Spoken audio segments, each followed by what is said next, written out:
Welcome to So You Think You're Awake. I'm Michael Sheridan. It's New Year's Eve 2015. Actually, for me, it's the day before, and I'm pre-recording this because I'm in Ireland. I came to Ireland for the passing and funeral of my mom. She passed peacefully on December 27th, just before midnight. She reached a great age. She would have been 93 on the 8th of January. She was buried this morning, and now her body rests beside my father's. I was lucky to have visited her just a few months ago when she was still in good health.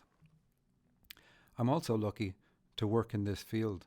When I heard she had taken a stroke, I came to Ireland and was surprised to experience the changes that were happening within her. I had wanted to see her aura, to see what it looked like, how it had changed, but I couldn't see it because of all the spirits around her. So that was very comforting for her. I rarely talk about what got me into dream analysis on this show, but it was suddenly being aware of spirits and being able to see spirits. For me at the time, I was around 25, and it was very frightening, and it didn't fit in with my world. I didn't believe in an afterlife. I didn't believe in spirits, but strangely enough, spirits didn't need me to believe in them for them to exist. It took time for me to come to terms with what I was seeing and to understand what was going on. And it was really a journey. I would say for the first 25 years of my life, I was really on autopilot. I was asleep. And that's why I call this show So You Think You're Awake. There is so much more happening in every room, around every person, than we can see physically. But it isn't difficult to learn how to see the spirit world with your eyes. It happened for me spontaneously, but I now teach people how to see spirits and guides and auras and chakras on my courses. So it was quite interesting for me to be part of the vigil at my mother's bedside and see what was happening for her spiritually, to see all the spirits around her, and then also to see that as she got closer to passing, her own spiritual abilities became alive again. She was able to communicate with spirits. She was able to read people's thoughts. So even though her communication ability in the physical plane was restricted, she could only move one arm and move her head and her eyes. She was still very much present and able to communicate strongly with the spirit world and understand what we were saying to her. I was initially surprised to see that she could communicate with spirits, but afterwards it made perfect sense. Of course, as we transition from the physical world to the spirit world, our natural abilities to communicate with spirits returns to us automatically, because that's what we are, a spirit. I was lucky enough to have woken up spontaneously, and recently I wrote a book about my experiences. In fact, I'm still editing it. But doing that and reflecting on my life and having the ability to see the spirit world and interact with it really helped me in times like this and to deal with my mom's passing. I am closer now to following my life path than I probably have ever been in my life. So at a graveside, we normally reflect on what is your life about? Does life have a meaning? And of course it does. And we cover the meaning of life on this show every week. The meaning of your life, because each person's life is different and they're here for different reasons. So when you're on your life path, you stand at a graveside and you wonder more, did my mom achieve what she came here for? And I certainly hope she did. I will know soon enough because she will tell me from the other side. Thank you, Mom, for bringing me into this world, for your love, support, and humor. I know we will talk again soon.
That was my brother playing a greased on seal on the tin whistle at the Mass service this morning for my mum. It's been difficult recording this. Lots of stops and starts, lots of tears.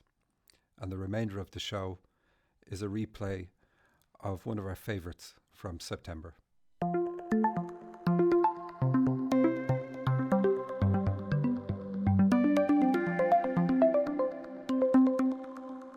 Welcome to So You Think You're Awake, the show about dreams and their meanings.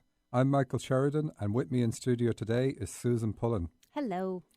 So first off, Susan, thank you very much for hosting the show while I was gone. My pleasure.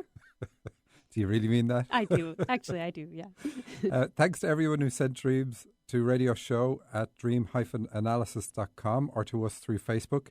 You can get our contact details and archives of all previous shows on dream-analysis.com. Please continue to send them in, as we always need them for the show.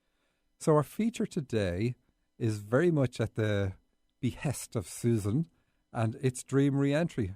Why did you want to cover this? I wanted to cover this because I think, well, oftentimes on the show, there's something will come up in a dream where it's like, oh, if someone could go back into that dream and do a little more work with it, it would really pay off for them. So I know I've had those times where I've woken up after a dream and thought, oops, I wish I had handled that differently. That never happens. Maybe. Yeah, right. All the time. But the great news is that it is possible for you to go back into your dream to get more information or to change what you did in the dream. So some years ago, I had a dream that I was visited by giant pixies. And these were not like little pixies. And you don't mind admitting that on the air? You know, the mic is open. I know. And this next part too, they were 6 foot tall naked pixies. Oh my God, it gets better. I know. And they were making their way toward me, and I knew that if they got close enough to me and I looked at them, they would turn me into stone. And I thought in the dream I had loads of time before they would reach me, and then suddenly they were in the next room and I was trapped, and I completely panicked, and they came into the room and I pulled the covers over my head so I wouldn't see them. So if you've been listening to the show for a while, you've probably heard us say that whatever you're trying to avoid in a dream is something that you would do well to face. And I didn't know exactly what the dream meant, but I knew that since I was terrified of these pixies, I probably there would be something there for me if I went back into the dream. And sure enough, I went back into the dream with the intention of facing the pixies. And when I did, they gave me a very specific and useful gift that I'm still using. And if they were naked and 6 foot tall. Yeah, where were they hiding the gift? I don't ask that question, Michael. It's a spiritual gift. Oh, okay. They didn't have to put it anywhere. But if I hadn't gone back into the dream, I would never have known what they had to offer me. So, we've talked about before. Wait a sec. You're not sharing with us what they offered.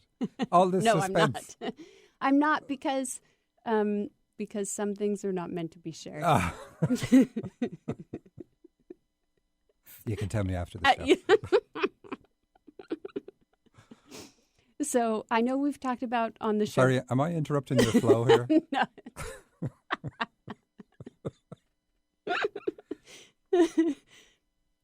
Continue Yeah. as you were. All right. So I was saying, our higher self offers us guidance and healing in dreams, but our subconscious is still active. So even if the dream gives us an opportunity for healing, we don't always take it. So how do you know when it would be useful to go back into a dream? I think when the dream has a charge to it or when it feels unresolved, those are times when I like to go back into a dream.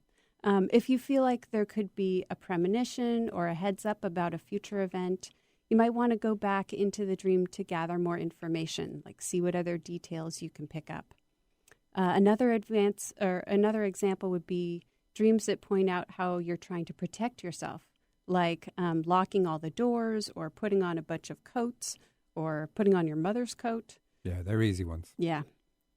I'd want to go back into those dreams and take off the coats and unlock the doors. Exactly. Yeah. Yeah. Even if there's pixies outside. Right. In spite of the giant naked pixies. Anytime you find yourself running away or avoiding something in a dream, we covered this earlier, back in July. But I would consider going back into that dream to face it. Or another example would be dreams where, like, you're carrying luggage or suitcase. That's an opportunity to go back into the dream and leave that baggage behind because you don't need it anymore. But that's a hard one. I've had that one where you're dragging this suitcase all around the dream, or some baggage anyway that you've we're calling it baggage now, but in the dream it doesn't feel like baggage. Right. It's hard realizing, I've kept it for the 45 minutes that this dream seemed to have gone on. Yes. And now I've got to go back in and throw it away. It seems to go the wrong way. It's not the wrong way, but it does seem to go the wrong way. It does, because often in those dreams, it emphasizes how we're holding on to it. Yes. And we have to keep going back for the baggage because we left it behind. Yes. Which is what we're meant to do. Right. So you might be wondering, why would it matter if you go back into a dream or not? I was just wondering that. So when we make a change on any level, whether it's physical, emotional, mental, or spiritual, we create a shift on all levels. So when we make beneficial choices or receive healing in the dream reality, it has repercussions in waking reality too. And absolutely. I mean, your life is really set up for you by your dreams. If you accept everything that is offered to you in your dreams, accept the changes, accept the guidance, let go of the things you're told to let go of, your life will just be a dream. It actually switches around. Your life will be so easy. But it's when we consistently say no in our dreams that something has to happen in our lives to say, hey, we're going to make you turn around, whether you consciously want to or not. So that's a really interesting point. Yeah. And I think, I could add, even if you don't go back into the dream, they'll keep giving you that opportunity. It'll keep coming back. Yes. But you do short circuit a lot of pain in your life by going back into dreams and taking care of these things on the spirit plane way before they ever have to manifest on the physical plane. Yeah. And it's easy. It's really relatively easy. So as long as you know what you have to do when you go back in. Yes, true. Do I lock the door or open the door? Okay, so our number again is, you can always call us if you're not sure. 425-373-5527. Yeah. So once you decide that you want to go back into a dream, how do you do it? The first thing is to choose a time and place where you have some quiet time to yourself. So for some people, it works to do this first thing in the morning when you're still laying in bed, before the day has picked up. But really, it could be any time of day. The next important thing is to get clear on what you want to do with the dream. So do you want to get more information about something? Do you want to make a change? What's your intention when you go back into the dream? The next thing is to get yourself into a meditative state. So whatever works for you for that, focus on your breathing, relax your body. And if it's morning time and you haven't gotten out of bed yet, you're probably still in a meditative state. Right. So it's a little bit easier then, I think. Go straight into it then. Yeah. So find a scene in the dream that has some juice to it and that will work with your intention.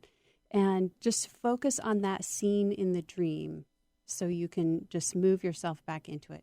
So you're going to hold that intention as you re-enter the dream. And then at the same time, you're going to just hold it loosely so that the dream can still unfold the way it's meant to unfold after that. But it'll be different from the original. So, that's about it. When it feels complete, then you just bring yourself back and just be sure and bring yourself fully back. I do this a lot, actually. Mm-hmm. I tend to mull over my dreams before I get out of bed, and I go back in and I fix things that I didn't do. Sometimes I just groan. And, oh no, look what I did. That's too much to go in and fix. But it is something that's really good. And in fact, going back into your dreams a lot and doing these things actually helps you become lucid in dreams as well, more easily. So one that always stands out to me many years ago, I used to have a lot of dreams about opening up my heart and of course, when you haven't done that, you don't know what it's like. Of course it's open, you fool, didn't I tell you? You know, which is exactly the sound of somebody with a closed heart. But I would have a dream where I'm going along watching somebody build a wall in an open field. And of course, both the wall and the open field represent their heart. But somebody's building a wall there, and I'm sort of nodding and saying hello as I go past. And then when I became semi-lucid in that dream, and I realised what the wall meant. And I go back, and it's all wet cement still, and the guy's still building it, and I just start knocking it all down. But it's great when you wake up from that and you go, okay, I did the right thing there. That's really cool. Yeah. Because that's what they want you to do. Like, the guy wasn't irate with me doing it or anything like that. Yeah. So, and I just want to add that, you know, like any sort of meditation type activity, sometimes it's easier to do this in a group or with a friend. And like, I facilitate a lot of this kind of thing with my clients. And in the workshops I teach. So yeah, people might prefer that because then you're telling them what to do. Yes. Yeah. So. I think it's easier to do it in a group. Yeah. All right. So we're going to do our feature dream now. And we're covering a subject we frequently don't cover. So we will just start off. Susan's going to read pieces and I'm going to analyze them. I was at my childhood home in the yard. Someone was mowing down a lot of growth, plants, weeds, and grass. I wanted to save one of the deep reddish maroon plants and dug it out, being careful to save the root. So I always go straight for colours in a dream if anybody ever gives a colour. They mean the same thing for everyone, and personal association cannot be cannot override their meaning. Maroon is a dark brownish red, so it is connected with the base chakra, which is red. And the base chakra has to do with reproduction. And this colour in particular has to do with frigidity. The dreamer's youngest child is just 6 months old, and in her own words, she does not desire her partner. Understandable. Mm. The dreamer, very interestingly, is currently working on childhood issues, including being an unwanted pregnancy herself. I say interestingly because at the time of the dreamer was unaware of how relevant the dream was to that subject matter. What has come up for her is that when she discovered she was pregnant, she was initially unhappy both times. And this dream shows the work she is doing on herself is addressing the root where that came from. If you didn't know what maroon means in a dream, you'd still get this from her working to save a plant. The plant alone symbolizes the reproductive system. Working to save it is reflective on the work she is doing on herself now. More power to her. Being careful of the root is excellent. The base chakra is our root chakra, and it feeds our sexual energy. So I took the plant to transplant to the front of the house and noticed things I'd planted before were looking pretty barren and dead. I went to check out what I thought was a tomato plant, but it had a Japanese spotted plum growing on it. You know, I looked up Japanese spotted plum, couldn't find it, but I've learned lots about plums that I'm not going to share here now. Anyway, moving the plant to the front of the house is great. This is resolving past issues, which is working on the back garden, and caring for your future, which is tending a garden at the front of the house. The garden with plants keeps us firmly focused on the reproductive system, and by far the most common plant you will see in this type of dream is a tomato plant. Actually, you don't usually see the plant, but the tomato itself. Fruit in dreams is always about the reproductive system. Why? Because a true fruit is developed from the ovary in the base of the flower and contains the seeds. It doesn't matter that cookbooks refer to a tomato as a vegetable. It isn't. Scientifically, it's a fruit. But we already know the subject matter, so we can move on. The Japanese part of the plum tells us that your view in this area is extremist, very black and white, but there's nothing new in that for you. So it looked purple and white with white spots. I touched it and it started moving like it had a creature inside. Sure enough, I figured out there was a bat nesting inside and I left it alone. Okay. I wasn't happy when I saw the dead and barren reference, and then the bat didn't surprise me. The bat is not a good symbol and must be addressed. And this is something, like, we're talking about it on the air here, but I've already talked to this dreamer about this dream. Yes. So she owned up to the frigidity. In fact, I was trying to tone that one down and say it in a very nice way. And she says, no, it's that. So that was cool. But here, it can indicate, the bat can indicate something like uterine fibroids, but you need to keep an eye on it. Uterine fibroids are muscular tumours that grow in the wall of the uterus and are always benign, that is, not cancerous. The colour purple is used to heal tumours in dreams. All this, along with the barren and dead description, focus on healing required. If it was my dream, I'd get a checkup just to put my mind at ease. Purple is a healing. Purple is also used for other things, but that's its healing purpose in a dream. The bat can also indicate a tendency to project negative thoughts when it comes to reproduction. You mentioned in your comments that you're doing some mental mom bashing while working on your own childhood issues. Don't do that. It's not good for your own system. Certainly work on the mom issues, but just allow it to come up, whatever comes up. So later I was in a bathroom and I saw the same bats in plum plants hanging from the soap or toothbrush holder above the toilet. The bathroom was very warm, like the heat was on in there. Here the dream directly asks you to eliminate the bats. That's what the bathroom is about. Also what the soap is about. Soap is about cleansing. Teeth in dreams represent reproduction and raising children, so not surprising this symbol shows up in here. We've had it on the show many times before because it is such a common symbol. So in keeping with the theme, the toothbrush holder asks you to eliminate or brush away negative thoughts with regard to the reproductive system or having children or you, your own birth. But, you know, when you said there was only one bat in the plum plant and it was nesting in there, the fact that it's only one is really good in this dream. You want to see as few as possible. But this is well, we'll do the last little bit and then come back to it. Okay. I told a male friend about the bats, and he started screeching as if he were deathly afraid.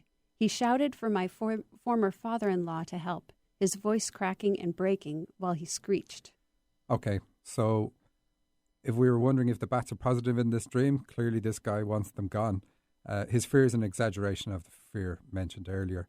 Because of the nature of this dream, when I phoned the dreamer, she told me another one that she'd had where her mother, I think it was her mother, appeared and screeched at her from the top of the stairs, and her mother's passed on, that there was rats in the bedroom closet. And we can see the similarity here. Both dreams mean the same thing. The second one, though, is much shorter and to the point. So, linking this in with dream re-entry, this is a perfect dream to do that with. Yes. And what you do is you go into the dream and kill the bats. Definitely. You get rid of them from the bathroom. You can just release them, but ideally kill them. And this thing might seem like, oh, that's gruesome and it's hard to do, but it's definitely the right thing to do in a dream. And especially kill the first bat that's in the plum plant. So it's so easy. And you can kill them any way you want. You can imagine calling an exterminator and watching them take them away. You know, it doesn't have to be you bludgeoning the bat or anything like that. But that's definitely what you want to do. And it's also worth pointing out that, you know, we all have cancer dreams from time to time. It's a subject we don't really cover on the radio, but we all have them. Our bodies will develop renegade cells, and our immune system is trained to spot them and kill them, so or recycle them, whatever way you want to put it. So it's not unnormal to have cancer dreams. It's only a problem if you have it repeatedly and repeatedly and repeatedly. And I mean every night, night after night, night after night for months. To have the odd cancer dream or few is absolutely okay. So also if you can channel, you can check on these things. So anyway, don't be alarmed if you see cancer in your dreams. But it is one of those words that tends to trip people and make them not see logic. Okay, so we're going to take a break, and when we come back, we're going to tell you what water means in your dreams.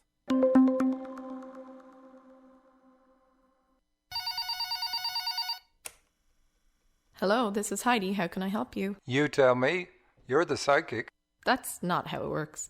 I am a medium. I connect to your spirit guides and loved ones and pass on their messages to you. So why did I call?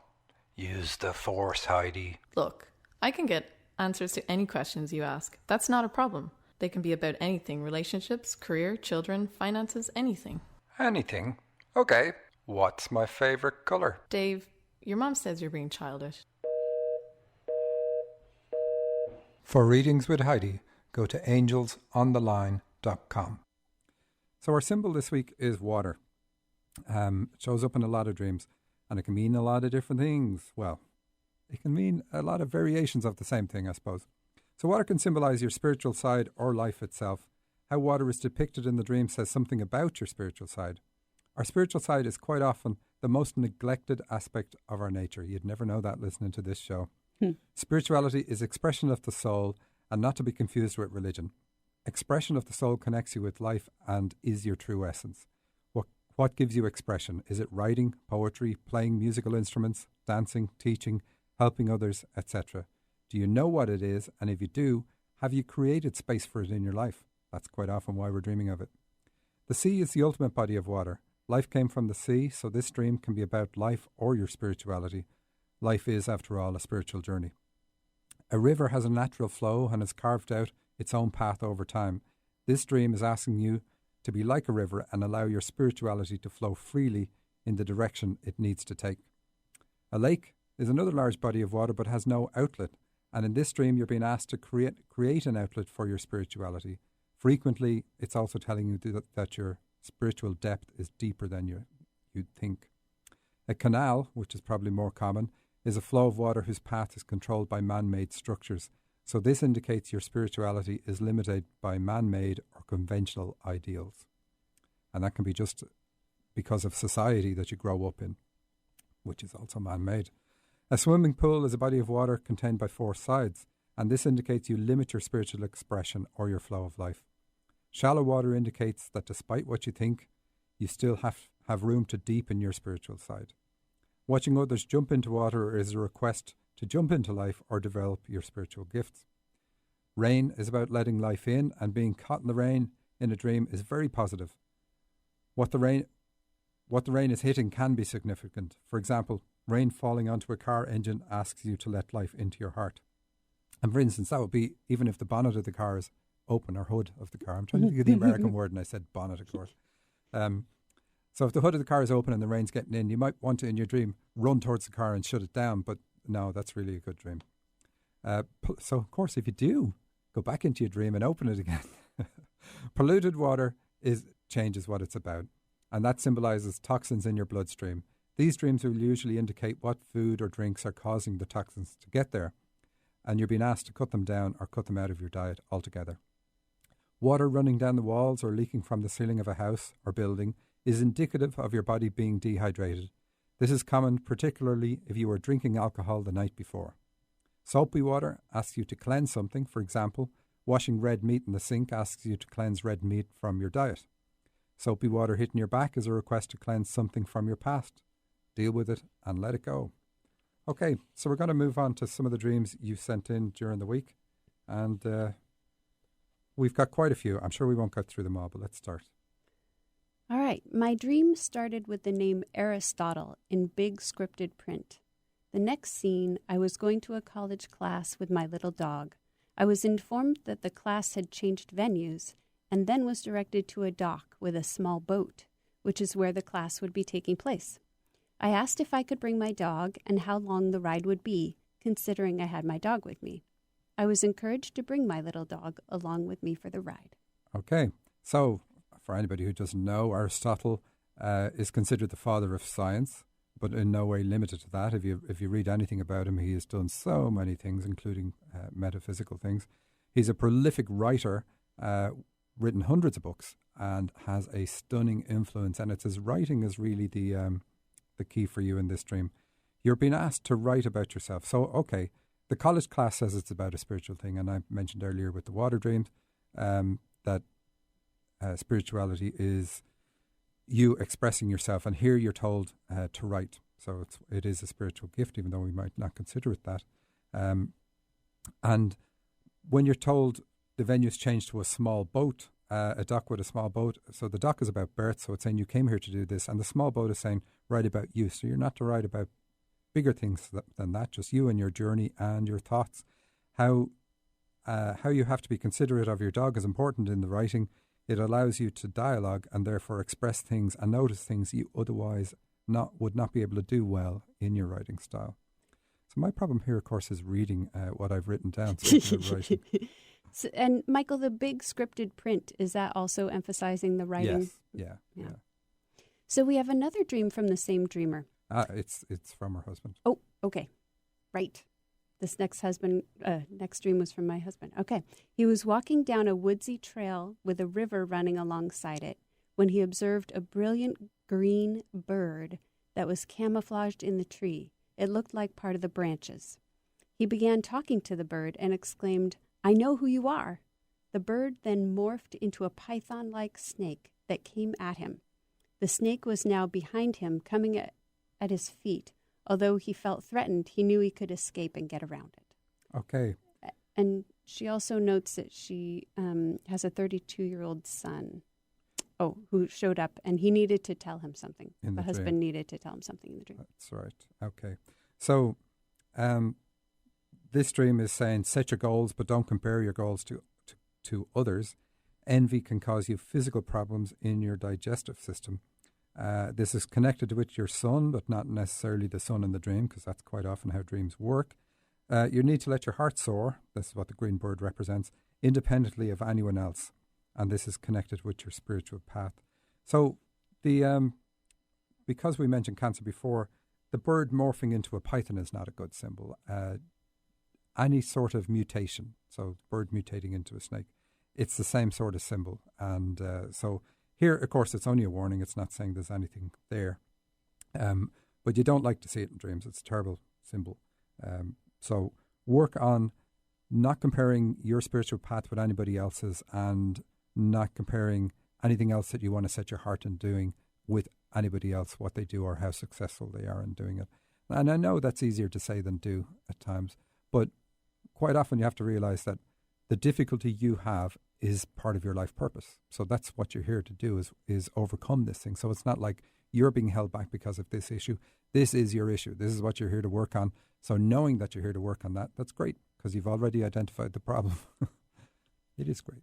And Michael, the bird being camouflaged. Yeah, that's also not a good symbol. Yeah. And so it's trying to hide itself somewhere. And when it's anything hiding in a dream is not good. So when it's trying to hide itself and blend in, then you have to say, okay, why is it trying to do that? Because we would get rid of it otherwise. Yeah. Okay, so we have another dream. Let's see. This one is from Nan. I want to get my car washed. I'm in a very long line of cars. Then I somehow move up quickly. I'm next in line. I enter the car wash, and suddenly I'm alone on a very high pedestal. Seems like hundreds of feet up in the air. When I realize how high up I am, I kneel down in a praying position and look for my money to pay for the car wash. Now I realize that I left my purse at home, and I only have a pocket full of coins. I look at the coins in my hand and decide that I don't have enough. I need help to get off the pedestal. A young Hispanic man in a uniform appears on my pedestal. I look up at him, and he says he will help me. He holds out his hand to me. He wants me to get up and come with him. I tell him that I left my purse at home and I don't know what to do. I decide to go with him. Okay, so we had a dream from Nan last week, or maybe it was one of the weeks. Last week. You did. Okay, so last week. And she thanked us for that one and sent this one in. And I had some other notes that I didn't read out about Nan's dream before. But here, this dream is about you wanting to clear your karma. This is what getting the car washed is about. So you want to be cleansed. You want to be completely clear of any stains, any sins, anything. But you're suddenly next in line. Now, this is really good to see in a dream. And then we find that you're up super high on this pedestal, several hundred feet. So, I mean, the height of this pedestal is magnificent in your dream. And you want to get off it. No, you shouldn't.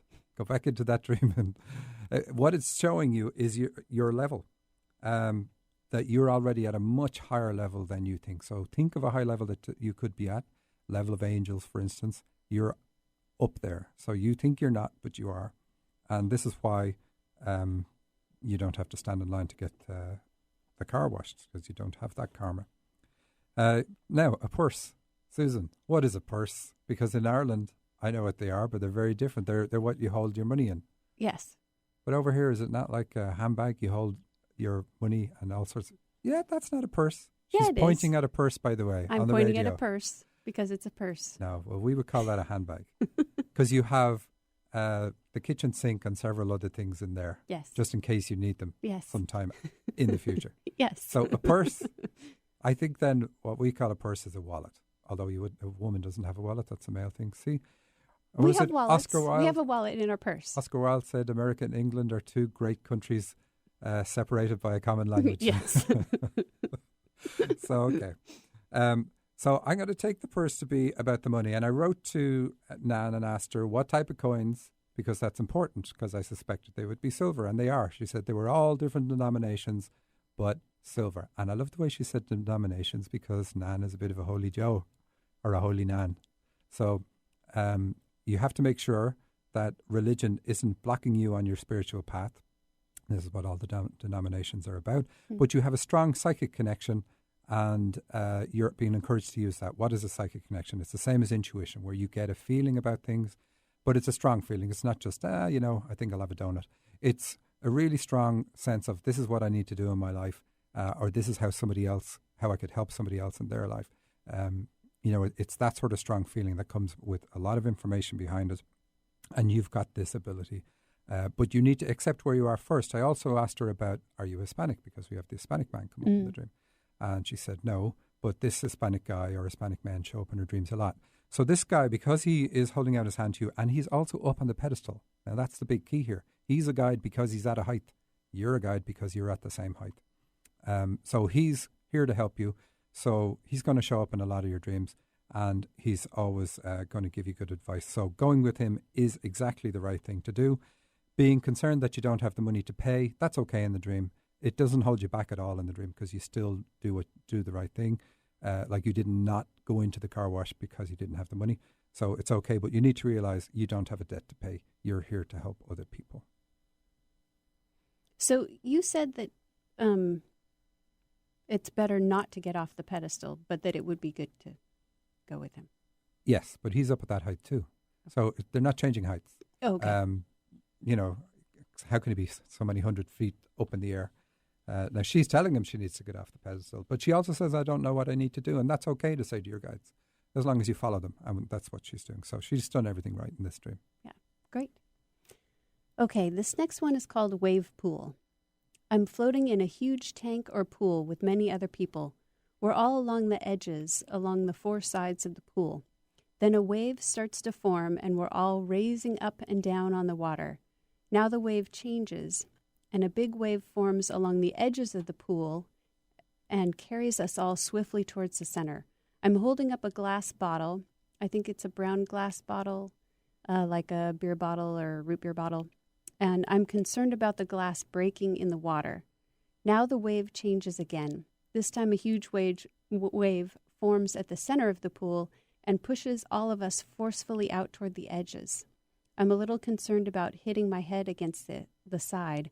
I managed to get one hand up behind my head and bend it forward slightly so it won't be the first part of me to crash into the wall.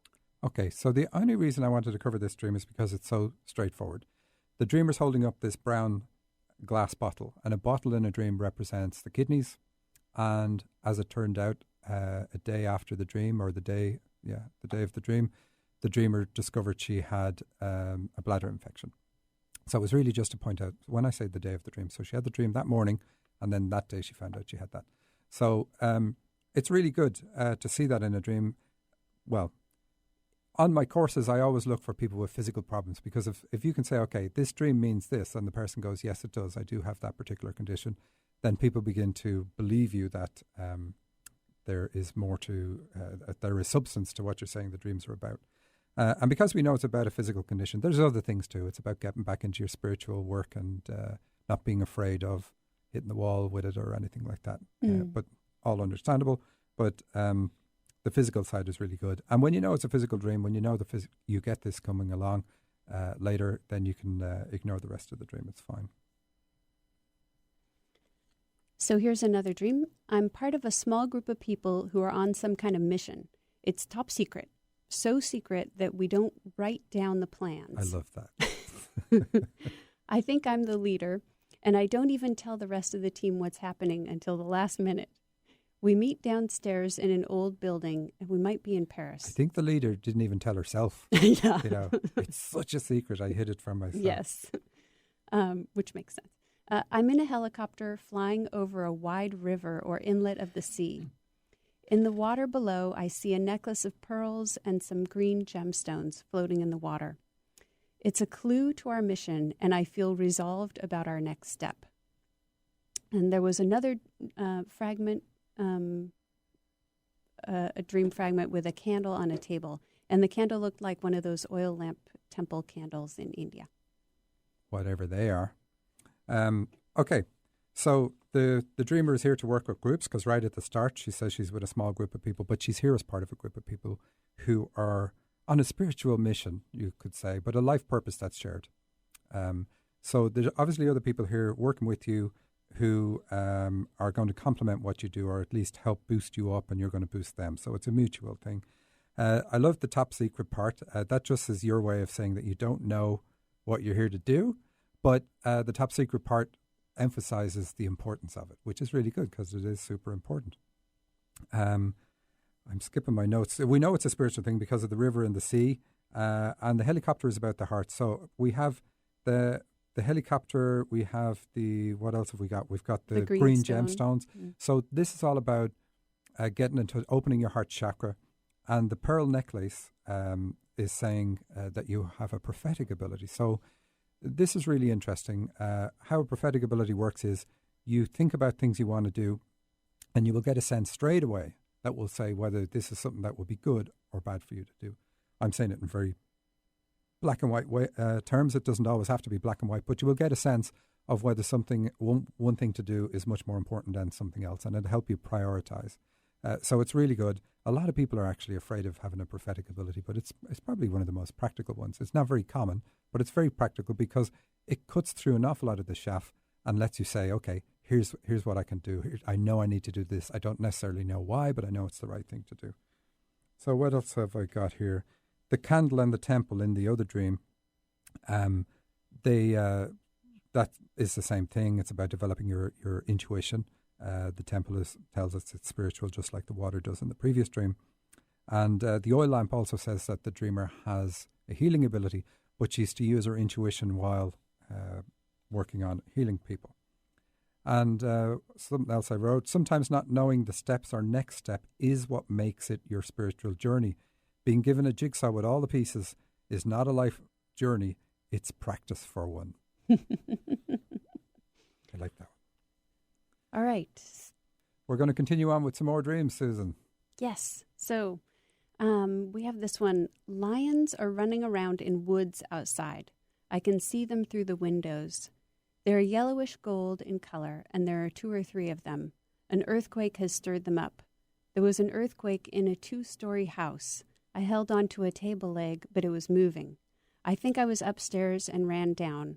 My husband said the quake is almost over when I told the kids to protect themselves. After the quake stopped, my daughter, who was around age 5, but is older in real life, wanted to go outside, but I saw lions still outside and said not to. Okay, just making me realize we keep skipping the dream re-entry things we could be talking about in the other dreams.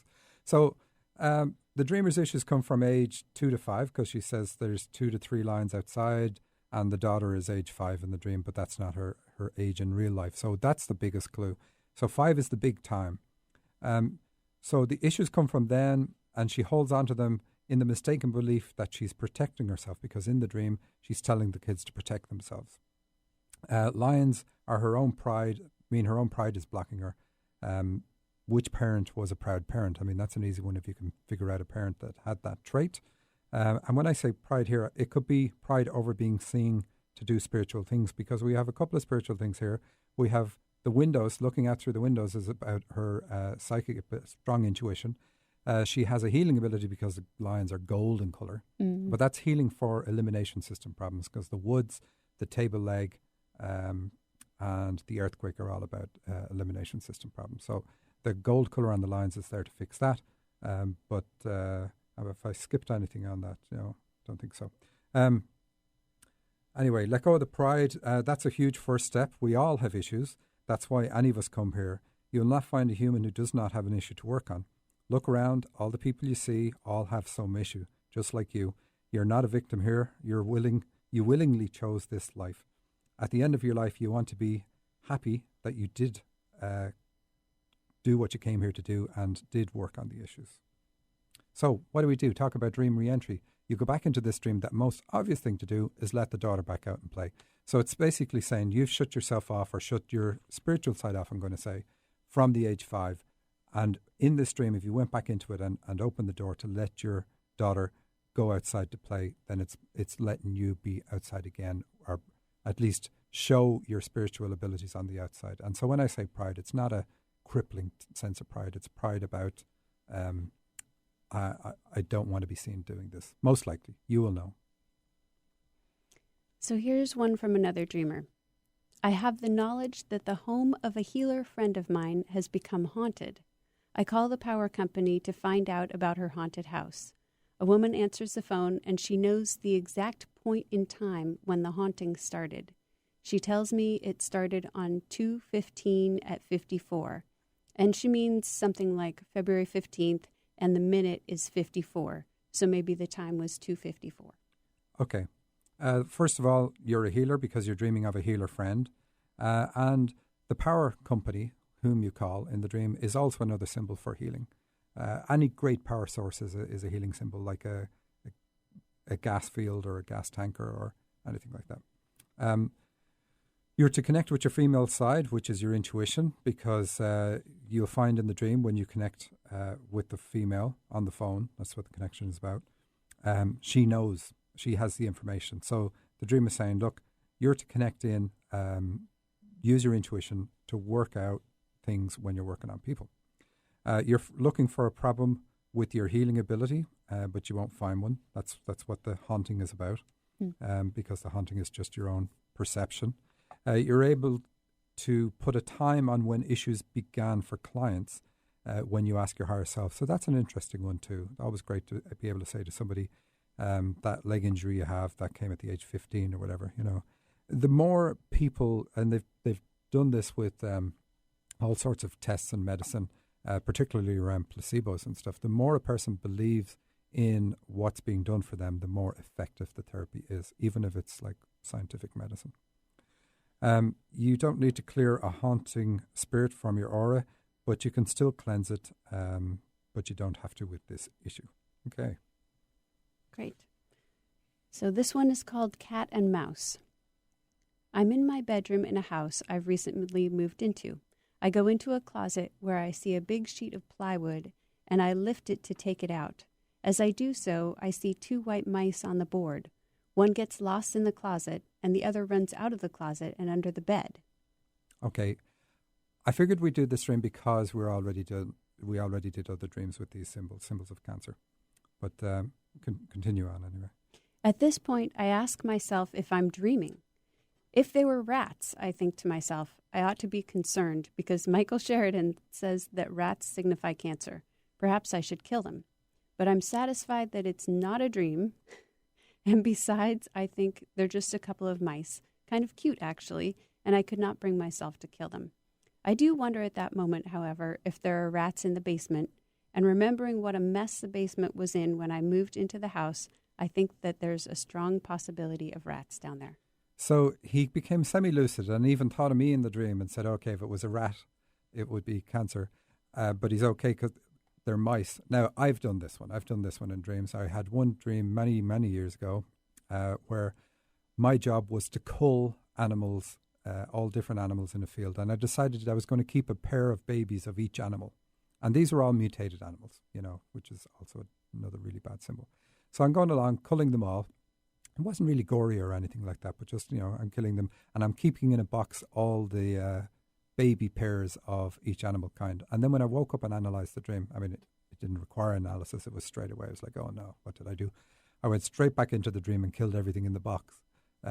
So it's you can still do this. You can even do this weeks later if the dream is still strong. You can go into it and do it. But here, he became semi-lucid, but still not lucid enough to do anything. But we'll make sense of the dream afterwards. But I remain unconcerned because I have a cat. And surely, I think, the cat will take care of any rats. And most urgently, these mice. Indeed, just then my cat goes under the bed to chase the one mouse. But in time, it strikes me that all he wants to do is just play with the mouse, swatting at it half-heartedly with a paw. Soon the mouse emerges and somehow gets on top of a table where there is an unlit desk lamp. He runs into the globe of the lamp, and certain that he's stuck, I switch the light bulb on, thinking the heat will eventually kill him. Shortly, however, he manages to escape. Meanwhile, it turns out that half my bedroom is wide open because my next-door neighbor, a man about my age, whom I have yet to meet, is standing there and says hello. He has a cat too, and his cat makes its way over to me. He seems friendly, the cat, and I scratch his head, but suddenly he turns and bites my wrist, drawing blood. The neighbor looks embarrassed, and I, not wanting to go off on the wrong foot with my new neighbor, say, "Hey, no problem, he was just being playful." Then I excuse myself and go into the adjoining bathroom to stem the bleeding. The neighbor follows me in, sees that the bleeding has stopped, and introduces himself. He says his name is Clyde, which also happens to be the name of my father in real life. I wake up, go online to the Dream Dictionary, and learn to my dismay that mice signify cancer just like rats. And he says at the end, what to make of this? Good time to update my will. So dream re-entry is the trick for that one. And this, of course, is, a lot of people don't want to hear dreams like this. But would you rather not know? It's like going to the doctor for a checkup and the doctor figuring out what your issues are and then not telling you. It would be insane. So definitely you want to know these things because it's very easy to deal with them. Because remember, your dreams give you these things far in advance of any physical symptoms and any physical condition. Like the physical condition isn't even there. So here's things you can do. Take something to boost your immune system because the cat is not effective in the dream. So the cat really should be killing the mice. The cat symbolizes then your immune system, but it's only playing with the things, not really doing anything. And a healthy immune system fights off cancer cells just absolutely fine. Watch your diet, again, because of the cat. The cat and the plywood both would be about your diet and elimination system. So watch what you're eating, do things to help your body. And then the big one, you say the neighbour's name was Clyde. What a coincidence, he's your father's name. Not a coincidence at all. Deal with the issues around your dad. Look what comes up there in the dream. He's trained you to put yourself second so as to save others' embarrassment. You'll know exactly how that is. I'm probably not saying it right. It could even feel to you that you feel embarrassed if you claim the space you're entitled to when other people are in the room. So whatever it is, deal with the issues around dad, cut the ties with dad, and you're not going to have that problem anymore. And then lastly, I have to say, I like your wit. All right, this one says, "Hey, Dreamweavers. All I can remember from my dream last night, yet on 2 occasions in the dream I had last night, I was handed, on 2 occasions, I was handed a small clear jar, baby food sized, with fur in it." Okay, very simple. Jars like the bottle in the other dream represent the kidneys here, and it's saying take some supplement that helps your kidney function. Simple as that. This one is called Vacuuming Spiders. And the dreamer notes that they're finishing up they're in week 3 of cutting the ties. There was a pickup truck that I had rented. I took it back to the rental mechanic's garage, but worried I'd accidentally brought it back too early, and they'd keep the truck when I still needed to use it. Luna, my daughter who is 7, was sad I didn't let her use the motorized hydraulic lift for playing, so I told her to go ahead and use it. I was cleaning out what I first thought was a rearview mirror, but then it became a mailbox. I was using a vacuum hose to vacuum out a white spider with hideous long legs. Then I saw another spider and vacuumed it. Then I was able to remove the web and saw a huge tarantula inside behind the thing I'd removed. There was another spider with it. The tarantula ran out while I was yelling at Dad to look at the crazy thing. We watched the second spider, which was a different type, chase the tarantula up a wall. It was trying to eat the frightened tarantula. Then I woke up. I love the way she says trying to eat the frightened tarantula as if she had pity on the tarantula. Not a chance. Okay, so a few things that are very obvious. The tarantula is black and orange, so it's about career, so then it's not surprising you have a truck in the dream. And I'm looking at the time, yeah. So you have a truck in the dream, so it's saying, okay, you're afraid of being afraid. Your fears are being compounded and connected with Dad. And this dream is about channeling. The rearview mirror is cleansing to do with issues with the past because you're cleaning it. Go back to the age 7. You haven't used channeling in a while because of the cobwebs. And the dream re-entry, that's okay. Go back in and kill the spiders. So Just very quickly, that's our show. Thanks to our producer and engineer, Eric Ryder. Thanks to Susan Pullen. Thanks for listening and sending in your dreams. Until next week, I'll leave you with this quote. Successful people are not gifted. They just work hard, then succeed on purpose. Thanks for listening.